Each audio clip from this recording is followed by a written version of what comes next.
No, that because this is all bonkers. It's Yeah, all bonkers. but It's like a joke law. yeah, but that doesn't mean it isn't an unconstitutional infringement on the Second Amendment. We are the Armed Attorneys. Today we're talking about the federal prohibition on switchblades. If it's news to you, it's kind of was news to us as well. But there's an exciting new lawsuit filed that would declare all of this unconstitutional. But before we begin, show your support for the Second Amendment by hitting that like button. And today's video is brought to you by our friends over at Sonoran Desert Institute. Check them out at sdi.edu/armed-attorneys. If you're on the fence about learning some gunsmithing or taking your hobby to the next level, check them out, sdi.edu/armed-attorneys. All right, if you're looking for something to do on Saturday, October the 7th, the Armed Attorneys will be hanging out at Guntoberfest, hosted by GOA. Yeah, so you can come see the armed attorneys speak around lunchtime. There's also lots of training opportunities, free t-shirts, free giveaways. It's very family friendly. It's going to be a good day. To get your tickets, visit the Guntoberfest website. We'll have that linked in the description below. Come and see us. We'll see you there. Now, we're talking about, this is actually very unusual. It was kind of news to us. What happened was there's actually a federal prohibition on the interstate commerce with regard to switchblades, with regard to possession of switchblades on federal property, territory, jurisdiction. And Emily has a special one as it relates to bats, which was kind of news to us. But then we saw this exciting lawsuit filed in the Northern District of Texas. This is landed in the courts of Judge Reed O'Connor. If you want to check it out, it's Knife Rights v. Garland. It was filed June 2023, so brand new case. Not a whole lot of developments here, but it goes to the heart of, and kind of the record skip here is the prohibitions on switchblades. Right. And Richard said it felt sort of unusual. I don't think this is unusual at all. Here's why. Even though I had no idea this existed, right?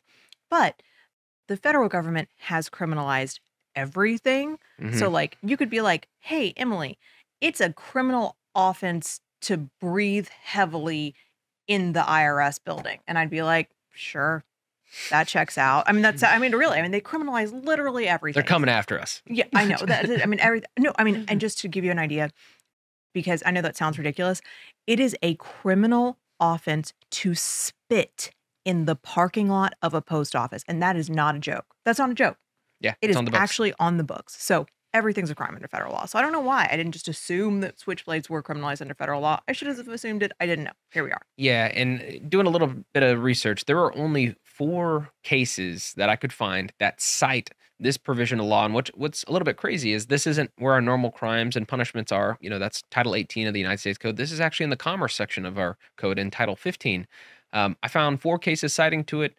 1 case relying on it for probable cause for a search warrant. Okay. A few other cases just acknowledging that the statute exists, but I couldn't find anybody actually convicted under the Federal Switchblade Act. Right. But that doesn't mean it doesn't need to come off the books, right? No. So what's criminalized? So I think we can ping back and forth here a lot because a lot of things are criminalized here, but it looks like it's mainly focused at the manufacture and distribution of switchblades, spring-loaded knives across state lines. There's some possession issues too, though. Yeah, possession would be federal property. Think about, the parking lot of a post office, or think about, going into an IRS building, like Emily said earlier. Indian lands. Yeah, Indian lands. And then what's the bat one? Oh, okay. So there are apparently also criminalized in maritime jurisdictions, right? Makes sense. And special territories of the United States, which includes things like, I had to look this up, things like ships registered to the United States, any waters that are United States waters, airplanes that are registered to the United States. The space shuttle, can't have switchblade on space shuttle. Nope. Don't do it. That's a crime. But weirdly enough, what else is a special territory of the United States? Any place in which guano is found can be declared by the president as part of the United States. And God forbid you take a switchblade there. Don't take a switchblade there. Also, what?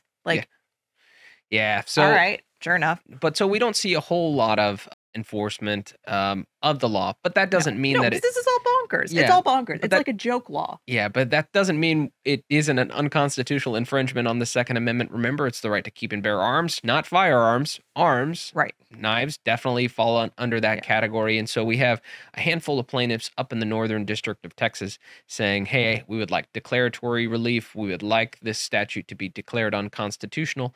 And so that's what brings everyone here. It looks like these folks are saying, for purposes of jurisdiction, that they would like to manufacture knives and ship them across state lines. Right.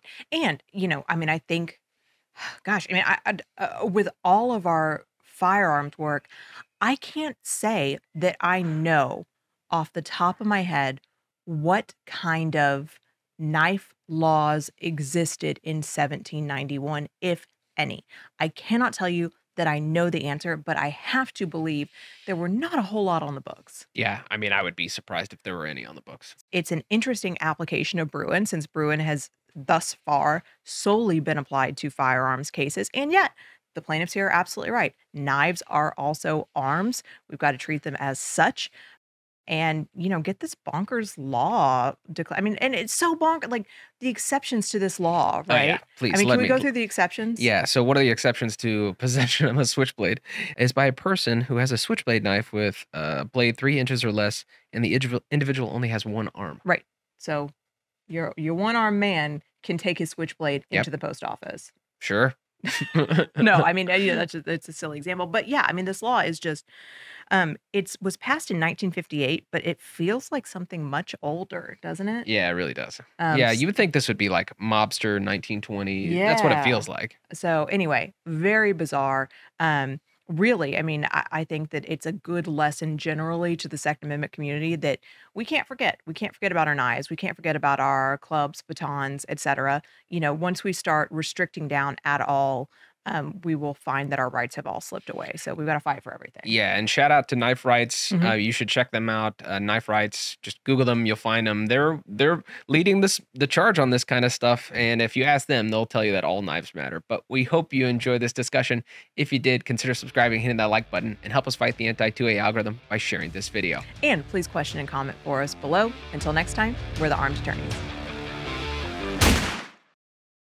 Yeah, wait till it's like 2 a.m. and you hear like a bump in the night, and you're like, "What the is that?" And then you just go in and you see your toddler just rocking on the horse by them.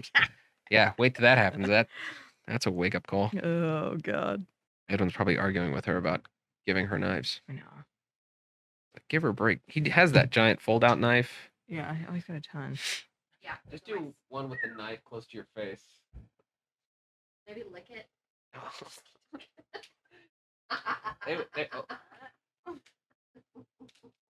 No.